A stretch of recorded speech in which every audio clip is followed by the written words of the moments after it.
निश्चितपणे माननीय संजयजी राऊत साहेब ज्येष्ठ आहेत, आम्ही त्यांचा सन्मानच करतो आणि भविष्यातही करू. पण शेतकरी कामगार पक्षाचा इतिहास हा मागच्या 77 वर्षाचा आहे.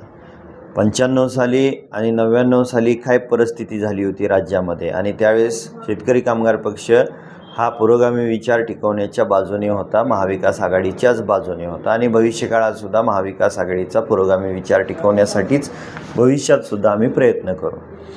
आणि ही निवडणूक आम्ही मतं खाण्यासाठी नाही, तर ही निवडणूक ही लढतोय म्हणजे या मतदारसंघावर आबासाहेबांचा पुरोगामी विचाराचा आणि शेतकरी कामगार पक्षाचा लाल बावटा फडकवण्यासाठी, आणि 23 तारखेला लाल बावटा फडकवून स्वर्गीय आबासाहेबांना श्रद्धांजली वाहण्यासाठी ही आम्ही निवडणूक लढतोय. मतं खाणारे कोण खाणार आहेत हे 23 तारखेला कळेल, आणि कोणामुळे कोणाचा फायदा झाला आणि कोणामुळे कोणाचा तोटा झाला हे 23 तारखेला आपण याच्यावरती भाष्य करू.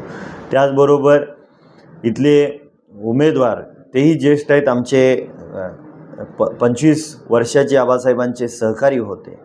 आज ते सोबत नाहीत, निवडणूक लढत आहेत.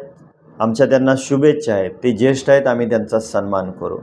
पण 77 वर्षापासून महाविकास आघाडीचा पुरोगामी विचार, शिवशाहू फुले आंबेडकरांचा विचार हा शेतकरी कामगार पक्षाने टिकवलेला आहे, भविष्यकाळातही टिकवेल.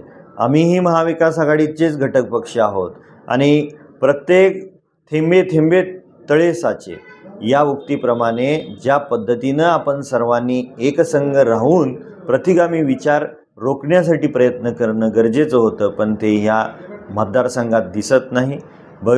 पण निश्चितपणे शेतकरी कामगार पक्ष फिनिक्स पक्षाप्रमाणे भविष्यकाळात उंच भरारी घेईल आणि आमची ताकद आम्ही दाखवून देऊ. उद्याच्या मतदानासंदर्भात सर कार्यकर्त्यांना काय आवाहन कराल? ज्या पद्धतीनं सगळी यंत्रणा आहे, सर्व जे एकूण वातावरण दिसतं, अनेक ठिकाणी ज्या वेगवेगळ्या घटना घडलेल्या, कार्यकर्त्यांना काय आवाहन कराल? सर्व मतदार बंधूंना मी नमस्कार करतो. डॉक्टर बाबासाहेब अण्णासाहेब देशमुख, महाविकास आघाडी व इंडिया अलायन्सचा पुरस्कृत 253 सांगोला विधानसभेचा शेतकरी कामगार पक्षाचा अधिकृत उमेदवार आहे.